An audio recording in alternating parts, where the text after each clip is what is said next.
Vamos voltar a falar do tarifaço. Este é o grande assunto do momento, tanto para o governo federal quanto para setores econômicos e, por que não dizer, conectando com nossa temática anterior, com as forças políticas envolvidas nas eleições. Mas aqui a gente vai tratar da questão econômica. Vamos conversar com Fabrício Panzini, diretor de Relações Governamentais da AmCham, Câmara Americana de Comércio.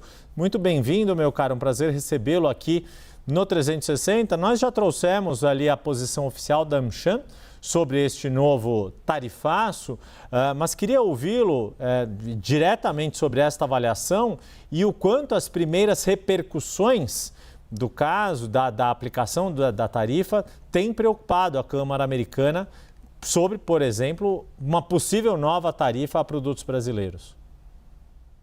Boa tarde, Yuri. Obrigado pelo convite. De fato, uma notícia negativa, né, para a relação bilateral Brasil-Estados Unidos, para as nossas exportações em particular. Nós fizemos um cálculo logo quando, né, a medida saiu e chegamos aí ao número de 11 bilhões de exportações que podem estar sujeitas a essa nova tarifa de 25%. Representa mais ou menos 26% de tudo que o Brasil vende aos Estados Unidos de mercadorias. Agora são, né, mercadorias, são bens, produtos de mais alto valor agregado e que tem uma repercussão não apenas nas empresas que exportam, naqueles setores que exportam, mas também toda a cadeia produtiva em todos os fornecedores. Essas 25% é uma tarifa que é específica para o Brasil, embora tenha um bom número de exceções. Eu acho que se tem alguma parte da notícia um pouco copo mais cheio, né, é esse número de exceções, mas são 11 bilhões, não é pouco, é importante, vai afetar alguns setores e vai deixar o Brasil com condições de competição desfavorável no mercado dos Estados Unidos. Pois é, o Fabrício, sei que o foco, né, da AmCham, por óbvio, como o nome diz, é a relação bilateral, mas a gente tem visto que isso pode se irradiar ali para o comércio exterior brasileiro de uma forma além desta relação bilateral. Dada a complexidade das cadeias produtivas mundo afora, vocês têm alguma avaliação? Faz sentido também esta percepção que não afeta, que este novo tarifaço de 25% afeta não só as cadeias produtivas diretamente envolvidas entre Brasil e Estados Unidos, mas acaba tendo também algum outro poder irradiador? Ele acaba tendo pelo seguinte, né? Quando a gente analisa o perfil exportador brasileiro aos Estados Unidos, ele é um perfil de, como eu mencionei, né, de um pouco mais de valor agregado. Isso quer dizer que são várias fornecedores, são vários elos da cadeia que vão fornecendo um para o outro. Vamos pegar o exemplo de máquinas e equipamentos, que é um dos grandes setores que ficou fora, né, dessas exceções, né? Ou seja, os grandes setores em que a tarifa de 25% deve ser aplicada. É um setor que consome muito aço, é um setor que consome muita peça, é um setor que consome borracha, é um setor que consome plástico. Portanto, quando você deixa de exportar uma máquina de construção, uma máquina agrícola para os Estados Unidos, um equipamento de energia elétrica que o Brasil tem exportado cada vez mais para os Estados Unidos, você afeta essa empresa da ponta e afeta todos os demais. E recuperar um mercado desse com outros mercados é mais complicado, né? Como a gente tem sempre ressaltado aqui, ressaltamos na nossa nota, é um perfil muito complementar entre Brasil e Estados Unidos. A gente não usa essa palavra por acaso.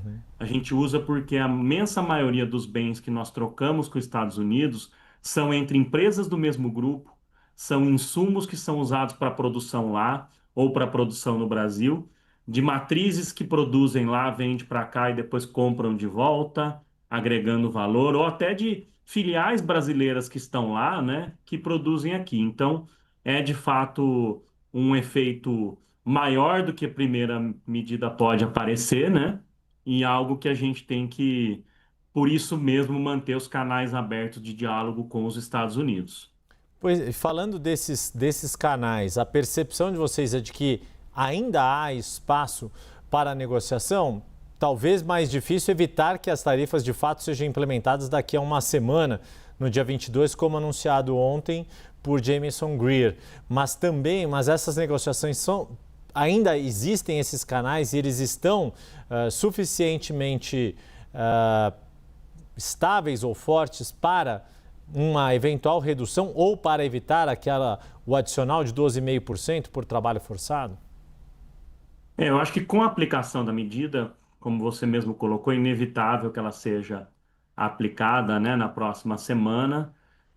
Mas o que deixa um pouco mais otimista, ou pelo menos o que deixa com um pouco mais de esperança, é que tanto lá, quando essa medida nova foi desenhada no início de junho, quanto agora na publicação dessa medida ontem, o próprio embaixador Jameson Greer, primeiro ele disse que estaria, né, que via com bons olhos como o Brasil estava engajando nas conversas, e ontem disse que os Estados Unidos permanecem abertos para conversas, né? Talvez nesse mês ou mês e pouquinho não tenha sido um tempo curto de talvez negociar tantas coisas ou, né, conseguir colocar ofertas aí. Então a gente imagina que deixando esse canal aberto é um gesto positivo que o outro lado faz e que o Brasil deve aproveitar para seguir esse caminho, né?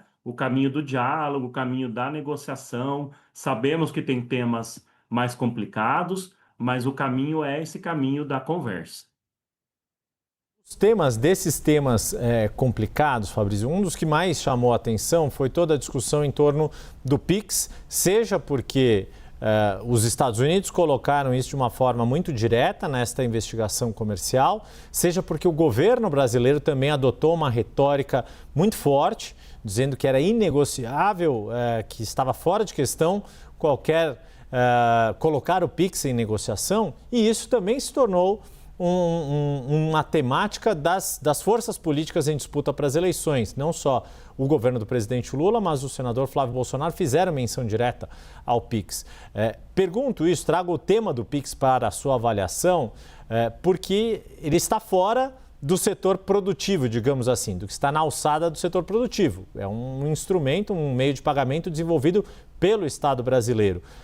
O que o setor privado pode fazer quando a discussão envolve questões que estão alheias ao seu controle direto, como esta do PIX, por exemplo?